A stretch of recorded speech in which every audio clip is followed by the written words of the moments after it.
서의사들도 설복시킬 수 있는 삼진법 티칭 매뉴얼. 삼진법은 삼두인 침구 요결에서 비롯된 것입니다. 그러므로 요결에 나와 있는 내용을 제대로 숙지하지 못하고서는 삼침을 안다고 말할 수 없습니다. 요결에서 비롯된 삼침법이니까 요결의 내용을 제대로 숙지해야 한다. 그래서 마련한 삼침 아카데미 삼침법 티칭 매뉴얼 함께 공유하는 시간. 이번 시간은 제21장 호로문 함께 토론해 보는데, 삼두인 침구 요결 제21장 호로문, 두 번째 증 간허, 견증, 면목 즉 얼굴과 눈이 건흑하고 까무잡잡하고 눈이 밝지 못하며 자주 눈물을 흘리고 근골이 구련하며 극하면 두목이 혼현한 증이니 쌍화탕 또는 귀령원 또는 공진단증이니 요법 음곡 곡천을 포하고 경고중봉을 사하러 관정격이 제시되어 있어요.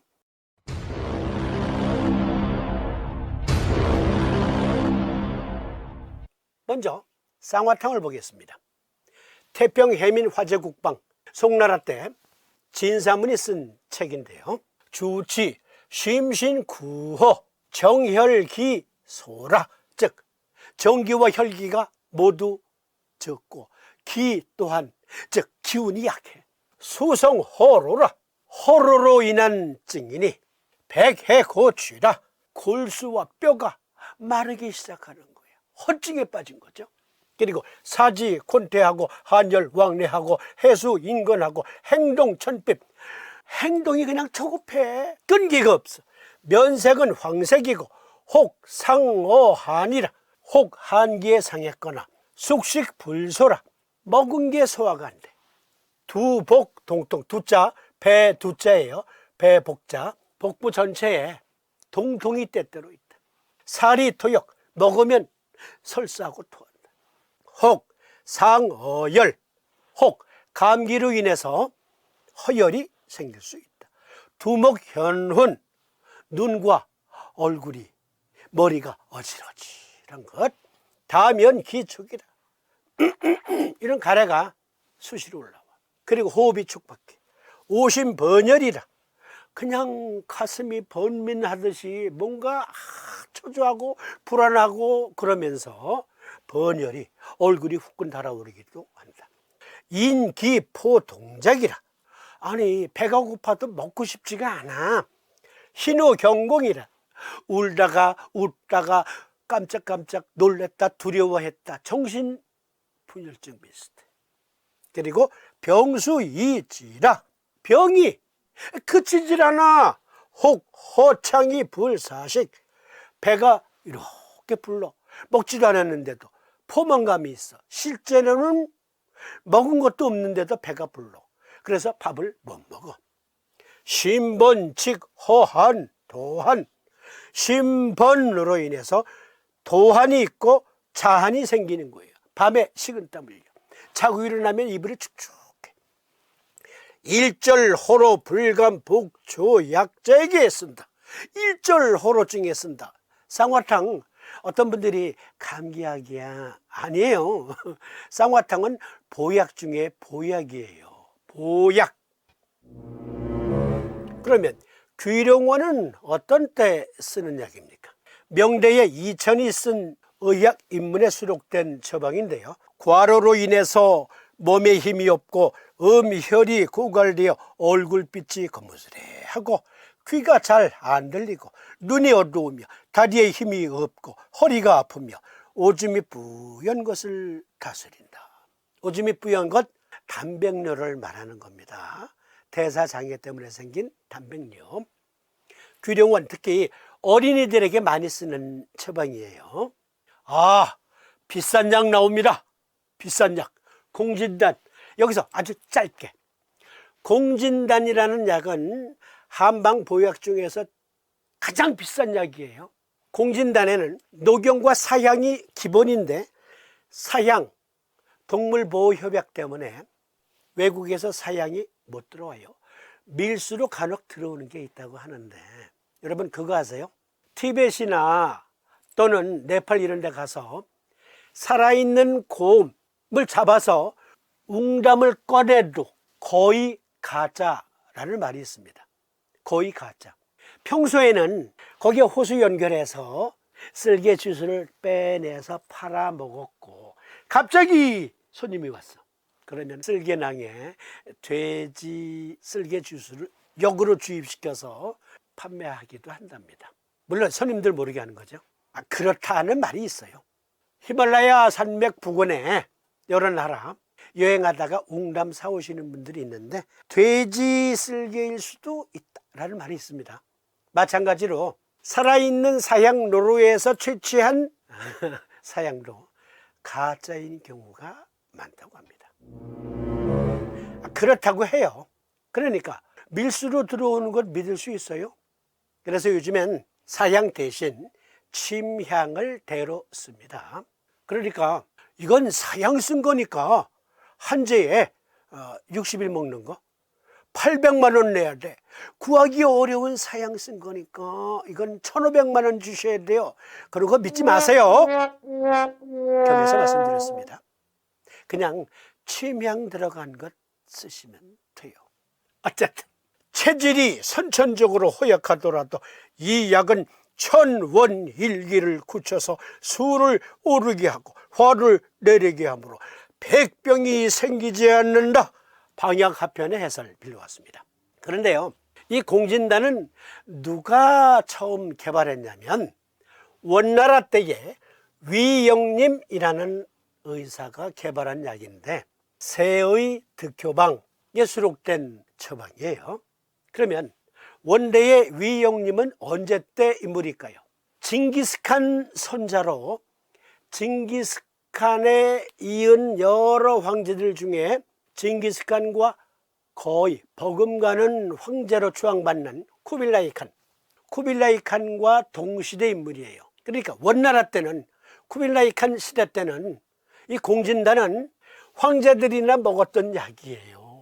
그런데 삼두인께서는 간 때문에 생긴 피로증후군, 허증이 있다 그랬어요. 그런데 쌍화탕, 귀령원 또는 공진단을 먹여야 낫는 그러한 허증이야. 그러면 간 정적을 쓰면 공진단 먹는 것과 같다? 어떻게 생각하세요? 간허, 즉 간 기능 부전 또는 간에 병이 들었을 때 만성 피로 증후군이 과연 있습니까? 간 질환의 피로, 병태생리 및 임상관리, 미국 국립보건원 의학 논문 데이터에서 빌려왔습니다. 피로는 무기력, 곤태감, 나른함 및 탈진을 포함한 다양한 불만을 포함하는 복잡한 증상입니다. 만성 피로는 일반적으로 인구의 최대 20%의 영향을 미치며 발생합니다. 만성 피로 증후군 전 세계 인구의 20%래. 경맥들은 자체 순행 부위가 있고 일정한 장부 기관들과 연계되어 있다. 이 경맥을 통하여 그 경기가 해당 장부 및 기관들에 가서 정상적인 기능을 유지하게 하며 온몸을 하나의 통일체로 연결시켜주는 기능을 수행한다. 한의학 대사전. 여러분, 간이 허해요. 심장이 허해요. 기능이 약해요. 그럴 때 정상적인 기능을 수행하도록 회복시켜주는 침법 있답니까? 삼침법 외에는 그러한 침법 없어요. Only one. Only you. 삼침법만이 각 장부의 허증을 터치할 수 있습니다. 채침물은 불가능해요. 그런 침법 없어요. 삼침법만 가능합니다. 간질환의 피로, 병태생리 및 임상관리에서 다시 이전 슬라이드 읽어드리면 피로는 무기력, 곤태감, 나른함 및 탈진을 포함한 다양한 불만을 포함하는 복잡한 증상입니다. 만성 피로는 일반적으로 인구의 최대 20%의 영향을 미치며 발생합니다. 만성 간 질환 환자에서 피로의 정확한 유병률은 연구마다 다르고 특정 간 질환에 따라 다소 차이가 있지만 피로가 이 환자 그룹에서 가장 흔한 불만임을 쉽게 알 수 있습니다. 간 질환 때문에 만성 피로 많은 사람들이 경험하는 바이다. 이 그림 잘 봐주세요. 논문에서 빌려온 거예요. 간 질환의 피로, 여기 보면 뇌입니다. 뇌, 간, 그리고 여기 위장관 시스템. 간에서 뇌류의 신호 전달을 위한 신경 전달 경로를 지금 설명하고 있는 거예요. 간 내의 쿠퍼 세포는 간의 신경을 자극하는 미주신경, 구심성 신경을 활성화하는 염증 유발 매개체, 예를 들어 사이토카인스, 프로스타글랜딘 등등을 분비합니다. 미주신경, 구심성 신경을 자극하면 뇌 내에 신경 전달 물질 시스템이 변경되어 중추 피로, 즉 시스테믹 피로가, 패티그가 발생할 수 있다. 중추 피로는 중추신경계, 그러니까 우리 온몸을 지배하잖아요. 중추 피로는 전신 피로를 말합니다. 미주신경, 구심성 신경을 자극하면 뇌 내에 신경 전달 물질 시스템이 변경되어 전신 피로를 유발할 수 있습니다. 그런 다음 신경 자극은 뇌간 내에 그립핵으로 전달되며 이는 이러한 자극을 뇌 전체에 전달하기 위한 중개센터 역할을 합니다. 간에서 뇌류의 신호 전달을 위한 체액 전달 경로, 다시 상세하게, 간 질환 상황에서 순환계 내에서 방출되는 물질, 예를 들면 종양괴사 인자, 알파를 포함한 사이토카인은 혈액 뇌 장벽을 구성하는 대뇌 내피세포를 활성화합니다. 활성화된 대뇌 내피세포는 2차 메신저, 예를 들어서 산화질소, 프로스타글랜딘 E2를 뇌실질로 분비하여 중추신경 전달 물질 시스템의 변화를 유도하여 만성 중추피로, 전신피로를 유발합니다. 삼도인이 간 기능 부전으로 또 족고름풍 간 목경의 경기인 신진대사력, 면역 활성화 역할을 하는 고름풍이 그 경기가 약하면 이러한 허에 빠질 수 있다, 제 증후군을 말씀하셨는데 그렇습니다. 거금 450여 년 전에 우리들의 영원한 스승 사암사의 말씀은 옳았습니다. 오늘날 이런 논문을 발표하는 이들이 삼도인의 제자라 하겠습니다. 간질환 및 중추피로가 있는 많은 환자에서 피로의 정도와 지속은 생리적, 정서적, 인지적, 행동적 및 사회적 요인의 복잡한 상호작용과 직접적인 관련이 있고 영향을 받을 수 있습니다. 환자의 생각과 신념, 즉 인지 등등은 피로를 포함한 특정 질병 행동을 유지하는 데 크게 기여할 수 있습니다. 피로는 간질환 환자가 보고하는 가장 흔한 증상입니다. 간질환에서 피로의 근본적인 병인은 아직 잘 정의되어 있지 않지만 서의학적으로 병든 간과 뇌 사이의 신호 전달로 인한 중추신경 전달의 변화를 포함하는 것으로 보입니다.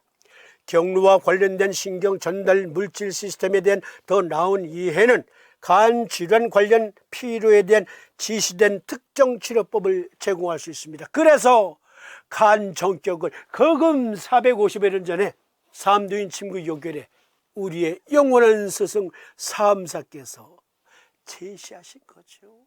이걸 다 보시고 다 꿰뚫어 보시고 임상으로 확인하시고 삼도인 침구 요결, 그래서 우리가 요결을 공부해야 돼요. 요결에 나와 있는 내용을 이렇게 의과학적으로 분석해서, 그래서 서의사들과의 토론 때도 왜 간 정격인지 알아? 니네들이 발표한 논문 중에 이러저러한 논문에 보니까 만성 피로 증후군이 간 때문에 생기는데 그 이유가 뇌와 간과의 연락 시스템에 문제가 생겼어. 신경 전달에 문제가 생겼어. 그로 인해 육체적 피로뿐만이 아니라 정신적, 행동적 피로, 그리고 여러 인지 장애 등등이 나타난다고 하지 않았니?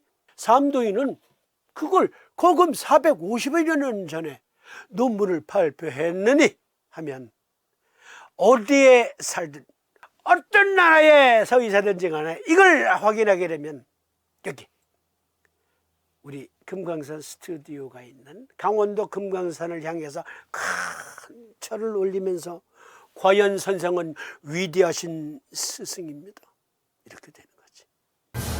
이해하시겠죠? 왜 간청격인지. 면목이 건흑하고 눈이 밝지 못하며 자주 눈물을 흘리고 근골이 구련하며 극하면 두목이 혼현한증, 쌍화탕 또는 귀령원 또는 공진단증이니 음곡국천을 보하고 경고증봉을 사하라 간청격. 그런데 여기에서는 이 전체 내용을 다 간청격이라고 보시면 안 돼요. 면목이 건흑하다, 이것은요 황달이 지나쳐서 간경변의 흑달 증후군이에요. 흑달. 얼굴이 거무튀튀해지는 거예요. 그럴 땐 간청격이 아니라 간승격을 써야 됩니다. 또는 3초 정격을 쓰든지 비정격과 함께. 그리고 근골이 구련하다, 너무 경련이 많이 일어나 뒤틀려, 마치 뇌전증처럼 만성피로 증후군일 때 간청격을 쓰는데, 그런데 만에 하나 간경변으로 흑달의 지경에 이르렀다.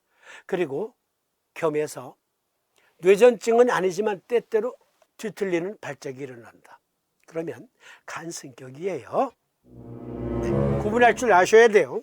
네, 그러면 다음은 세 번째 증 신허 함께 살펴봅니다. 보시는 바와 같이 호르몬은 14개 증이 있어요. 아주 길어요. 신허증, 이거 아주 중요한 거죠. 많은 한의학자들이 실수하는 것 중에 노인네가 허리 아프다, 기운이 없다 그러면 신허증이야. 고목나무에 싹 트나 신허증이야. 신허증. 자세한 내용은 이어지는 시간에.